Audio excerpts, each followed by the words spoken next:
Okay. Now, I'm going to talk about my second favorite film of 1995. It's the Kevin Costner movie Waterworld. Now, I'm aware of all the behind-the-scenes controversies that will happen with that. Like, Kevin Costner and the director did not get along. The director left, and Kevin had to finish the film because Kevin said he didn't like the his version of the film. And there's a bunch of other stuff that happened up there, but yeah, I'm not interested in that. Well, I'm just not going to talk about it. Yeah, that's all. If you guys want to watch other videos that they do talk about, like minting and good bad flicks and everything, but I'm just going to be talking about the movie. Okay. I remember when this came out, they hyped it up like no tomorrow. It caught my attention, and I definitely wanted to see it. This probably was one of the it may have been the first post-apocalyptic film that I ever saw in theaters. I've seen a number of those on the small screen, but I think Waterworld might be notable for the first time I saw that. I probably might have to look back and see if I saw other films that did that. Who knows, there may have been another one, but this is the earliest I can remember. Anyway, me and my mom went and saw it. She's a big fan of it too. My brother likes it as well, and I have not met anyone who does not like this movie. And yet, all I ever hear from people on YouTube is it's mediocre, it's just okay. The film critics call it one of the year's worst. It was nominated for Worst Picture. I'm like, you guys suck. It's a great film. It's action, it's adventure. It's great. I don't understand how anyone could have said it was one of the year's worst. Gene Siskel had on his worst movie of the year list, and he and Ebert were just acting like they just were looking for any reason to speak negative towards it. It's like they did like it, but like, no, we can't do that. We gotta get ratings. We gotta make people think that we don't like it. We gotta point out all this other stuff. I'm like, shut up. You two liked it and you know it. Okay. Waterworld opens up with the Universal logo, then it starts to keep going and the polar ice gets melted, all the land gets flooded. And the voice you hear in the trailer and the TV spots, that is the voice from the movie. That's actually one of the first times I remember hearing that trailer narration also in the film. It may have been earlier, but whatever. Well, I may have heard that earlier, but whatever. Okay, sorry for doing myself. Alright, it opens up on the marina, the main character, taking a whiz in a bucket, which left me confused. Why is the movie opening up like this? And then he filters it to create water, which they call hydro. He drinks some, and then he uses it to water his lime plant. That's whenever his boat tugs on something, so he gets the whole thing ready, goes down there to see what he's got. And then we see a little bit of his boat, and someone comes aboard and steals the limes. Well, he comes back with some shoes and a cigarette lighter, which he just uses as puts it in his mouth, and that's really about it. He then sees his stuff, but he also notices there's another boat out there. He gets on that harpoon and tells that guy, get away from that sail. The guy's like, I didn't come aboard. He goes, we have to trade. He goes, no, this time I'll give it for you free. He does give him information about a town that's, I think it's 8 days away. But then smokers show up, and the guy's like, just enough wind to get away. He tells the mariner not to go for the thing in the water. It's not worth it. But then he stupidly shows that he stole his line. Like, you're an idiot for doing that, because when he gets his stuff, he starts getting away from the smokers. Then he sees the guy, and he steers his boat so he rips his sail off. The guy was just doing this. I would have like, man, move out of the way. I think you had a little bit of time to do that, but he didn't do it. And the smokers get him, and I guess I don't know what they got from him, but the limes. Yeah, they definitely got the limes. Well, he goes to that city, and honestly, I was actually shocked that this was not the film's main focus, because they used it in the promotion so much that when me and my mom left the theater, I just said, I thought the city was going to be throughout the movie, and she said, so did I. We both left kind of confused, but yeah. He goes to the city, he shows him he's got dirt. Grade A dirt. They give him all this stuff, he goes to the bar, and then you see the guy who you know is a bad guy. Look at his appearance, he's obviously a villain. He's talking to this guy, the guy tells him about the girl with the tattoo on the back that basically is a map to dry land. Well, he tries to be friendly with the mariner, but the mariner's like, get away from me. In fact, the mariner even looks at this guy who's already standing there, he just turns his head and grabs the guy and like, get away from me. the woman who's at the store, she's got an attitude. He has an attitude too, but she's got this little girl, and it's not hers. She does take care of her, and they have a friend who's working on a hot air balloon, but he's obsessed with trying to figure out the issue with that tattoo on her back. Well, in the village, they have a big plant, and they keep it fed by recycling the dead. Of course, they cut their hair off before they do that. And whenever he leaves, they try and give him a woman to take with him, but he rejects it. This makes him think that he might be a spy for the smokers. Smokers are one of two groups that are brought up. The other one are slavers, but they are never seen. We never know who they are. They probably were going to save them for a sequel, but since the movie underperformed badly, we never got one. Well, we got a comic book sequel called Children of Leviathan. Mariner looks different because Kevin Costner wouldn't let them use his likeness, and the main villain is Leviathan, a man who rules an aircraft carrier. He basically is the big, fat, bloated stereotype bad guy that you normally see in post-apocalyptic stuff. But let's go back to Waterworld. Okay, they catch the Mariner, and they basically realize he's aquatic. He's got webbed toes, gills on the back of his ear, and apparently they don't want them around. They obviously do not like the idea of humans adapting to the sea. They want them to stay this way, to stay being like us. But I would be probably like, after all these years, I would have figured humans would have already done that. So yeah, that probably could have been an idea that it's it's surface and marine life. You know, two things that would actually have been made more sense. But let's go back to the story. Okay, they catch him, they lock him up. He kills one of them through self-defense. One of them, however, wants everything done properly. Everyone else wants to get it over with. But in the end, that guy who's the backstabber leaves with the shoes that he found in the water. Well, the Mariner's shoes. And he meets with that guy who has the blimp, who's obsessed with the tattoo. He offers to help him out, but unfortunately he gets spotted, so he can't assist him. The next day, he's sentenced to death by being recycled, which means they're going to drown him in that human waste. But then the smokers show up. And this is when a big battle breaks out. The people of the city are losing because the smokers have guns and they kind of don't. Oh man, they are getting their butts kicked. And the funniest part of this battle is whenever the deacon, the main villain played by Dennis Hopper, looks at one of his guns and goes, "Kamikaze!" The guy starts the boat, drives in, and just slams into it, blows up, and the deacon can put that as a cereal. That made a hole. You're like, kill yourself to let us in. Oh. Well, while this is going on, the guy with the blimp, he accidentally triggers it, so he has no choice but to get on it. And it leaves without the woman and the girl, so they have to free the Mariner. They free him, they say, "We saved you, you're taking us to dry land." He's like, okay. Well, he ends up kicking some serious butt. He doesn't wipe them all out, but he does get a few of them. They can't get the doors all the way, so he has to go up there and help them. He does. They leave, but then he shoots his harpoon into the boat with the guy with the big machine guns, but his goggles are all fogged up.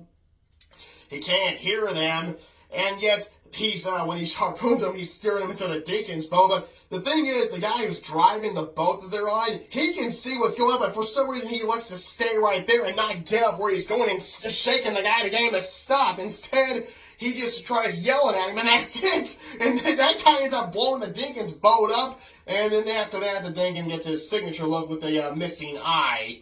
He wears goggles, but he just puts one right here while the other one's over there. Wait, did he do that? I forgot already. Eye patch, okay, just say he wears an eye patch. Okay.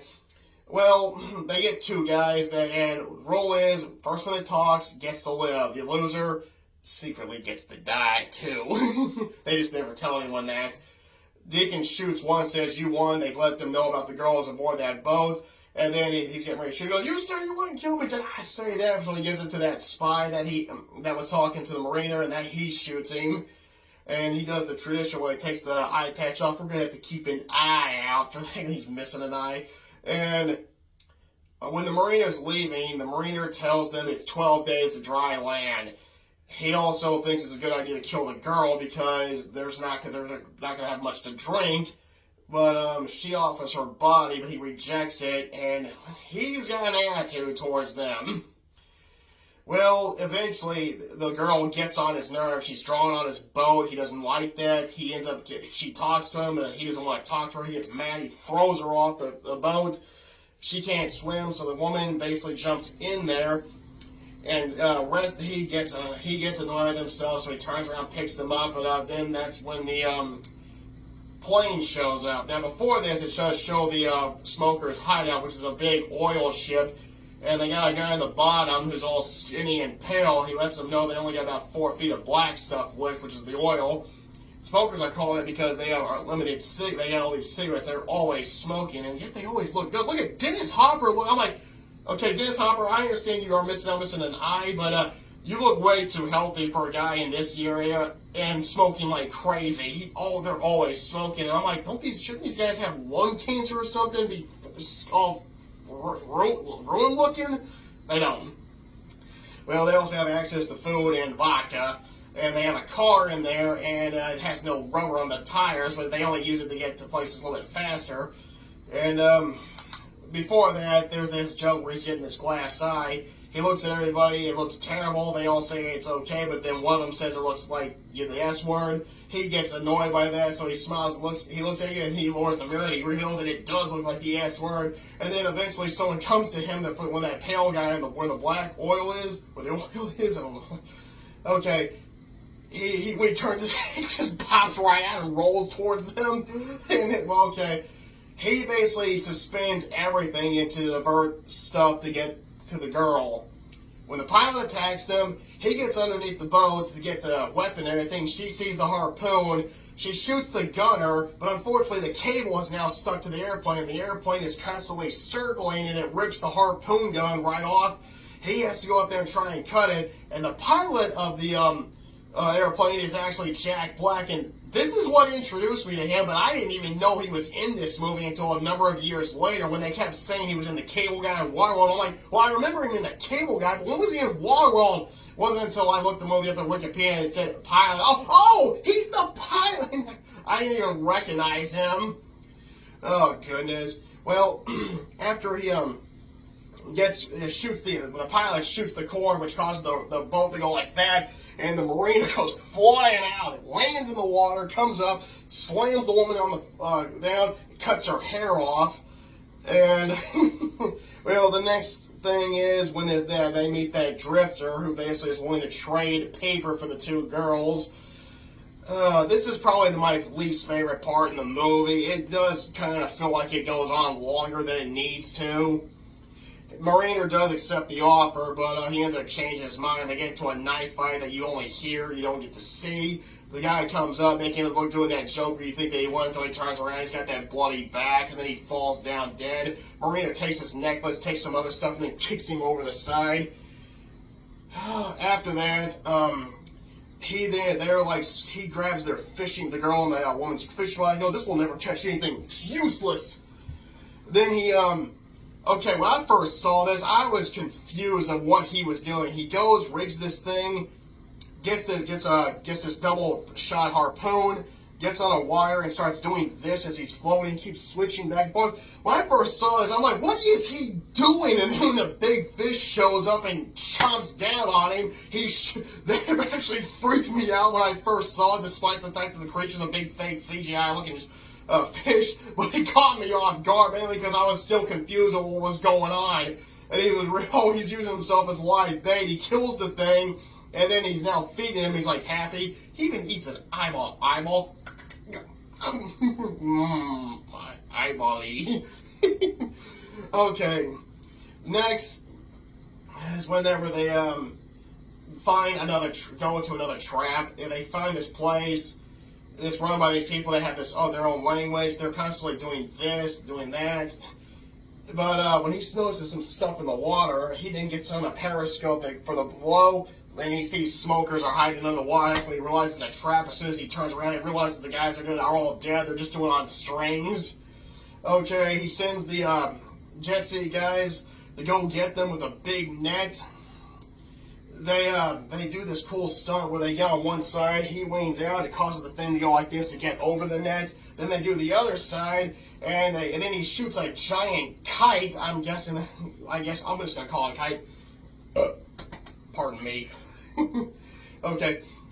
They get away again, but before they get away, Deacon, the main villain played by Dennis Hopper, says, "One job done right, you gotta do it yourself." He gets that gun, takes one shot, gets the Mariner. And I'm like, good shooting. Okay, and before this, the Mariner does teach the little girl how to swim so they can bond. You know, you gotta have that part where he doesn't like them and he warms up to them and he spends some time with the girl. And, well, at this point, okay, he kept saying he was going to take him to dry land, but he knows it doesn't exist. He was just saying that.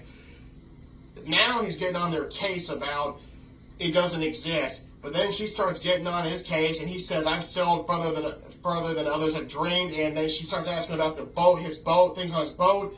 And he finally shows her what dry land is. He gets her in this little thing where she can breathe and takes her underwater. And then she finally realizes dry land's below them.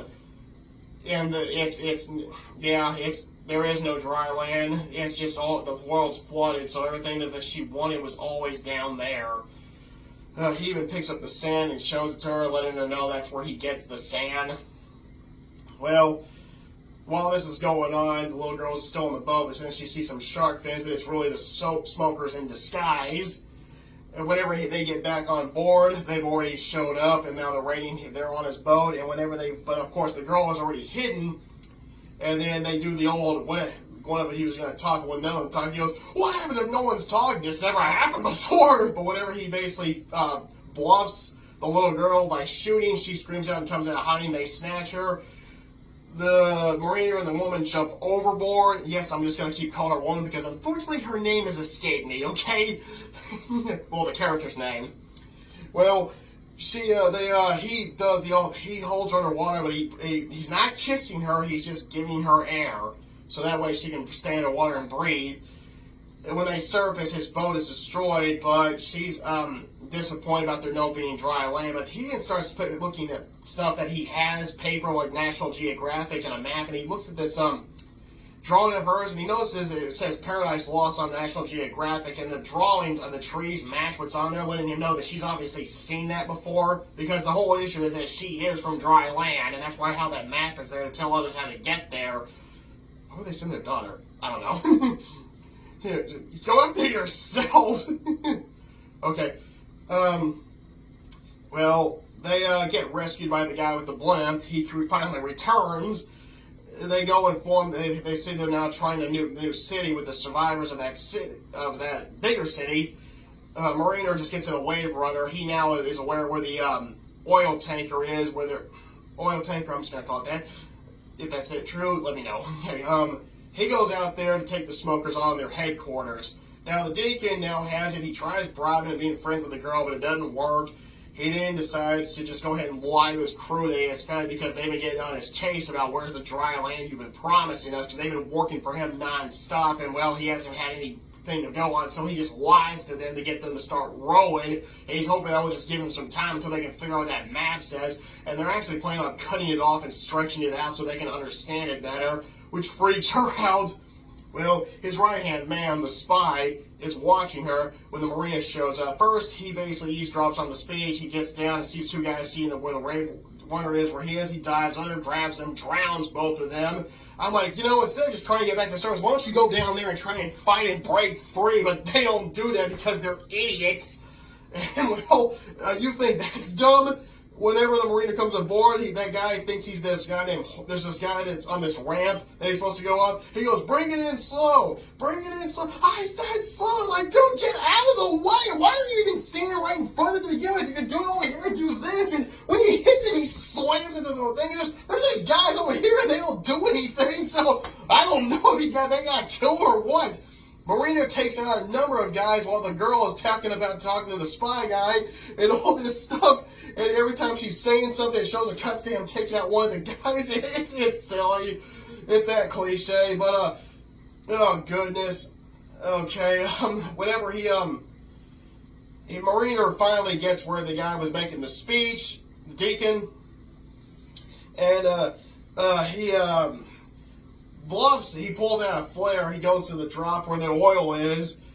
They're all thinking he's bluffing, but when he pulls it out, all of them could have easily just shot him, but they don't do that. And they even aim guns, but they still don't do anything. They give him the time he needs to walk over, take the thing off, and he even turns it on, and they're like, you're bluffing. When he drops it, as soon as it hits the oil, the flame erupts, and that pale guy goes, oh, thank God, because he's like, oh, honey, I'm tired of my life. I want it to end. And he just blows up. The whole oil, freight, the oil ship, okay? The oil ship explodes.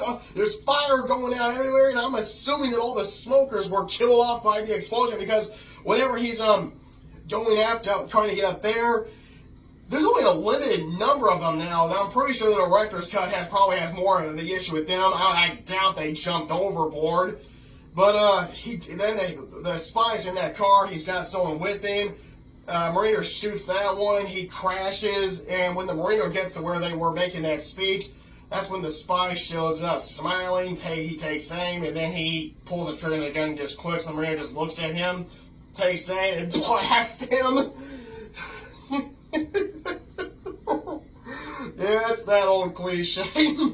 He gets a harpoon gun, shoots it where it goes, ching, hangs it, gets another hook, goes down while the Mariner has loaded the girl up in the airplane, because that's still running, and then whenever he just lands, there just happens to be a wire that can connect to that bigger hook right there. So he connects it, puts it on there, it rips off the wheels, the plane crashes, but now the oil tanker, is going under in a Titanic way, just not splitting and hoping in the middle. Well, the blimp shows back up. They throw him a rope. He gets there with the girl, and then Dakin's still alive. Of course he is. That would be two. It's too early for him to be defeated. He starts climbing up the rope. He grabs the girl's arm, but then he gets kicked off. He gets on a wave runner. He sees he's still got two goons left.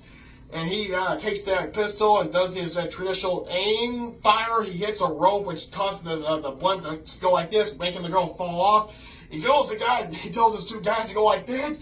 They come right at her, but Marina ties a rope, and then he bungee jumps off the blimp. They tie it down, and when he goes, grabs the girl and goes bouncing back up, someone missed the cue, because they're supposed to, all three of the bad guys are supposed to slam into each other, which causes an explosion. But if you pay attention, there's an explosion before all three of them even hit. It's probably the most laughable part of the movie. You're like, too early, Bob, too early. Well, in the end, they find dry land, and the director's cut's revealed to be Mount Everest. But, of course, Mariner can't stay. He says nothing moves here, so he goes back out into the sea, and that's when the movie ends. Waterworld, to me, is an awesome movie. I think it's great. It's my second favorite film of 1995. I was so disappointed when I found it underperformed. I didn't know how much it cost until years later, but I kept hearing, but even when I was in school, that news already got out, because I just started 8th grade whenever for 95 to 96, I was in 8th grade, and yeah, word was already out about the film underperforming, so yeah, I knew it bombed, but that really did make me get annoyed, because I was like, that was such a great movie. Why didn't everybody go see it? But then again, I thought, yeah, because it cost too much. People did go see it. Its budget was just too high. Too much expenses, but in the end, I have learned that it has recovered, and they finally made a profit. It's found the audience it needs. I just wish it was a bigger hit. I always thought, I was hoping it could be like a $500 million movie, and that probably is me going overboard. Yeah, it never had a chance of making that, I'm guessing. 95 was not exactly a big major year for summer blockbusters. There were a number of them, but not as many as you think. A lot of them mainly did like 300 million. I might have to double check the box office takes, and that probably would tell you that, yeah, then some of the 90 years were not always like big and mighty for summer blockbusters. So that means you really had to be careful with your budgets with movies for that year, and probably a number of other years as well. Well, anyway, Waterworld to me is a great film. I know I repeated that, but I love it so much, I'm just going to keep saying it. I love it, love it, love it, love it. It's a great movie, it's a great movie, it's a great movie. Okay, that's enough of that. Okay, second favorite movie of 1995. If you haven't seen it, I definitely recommend it. 2 thumbs up to everybody who made it. I am aware of the issues you had behind the scenes, but still, I'm going to say it. Once again, Great movie. Second favorite film of 1995. I love it. Oh, and happy 30th anniversary.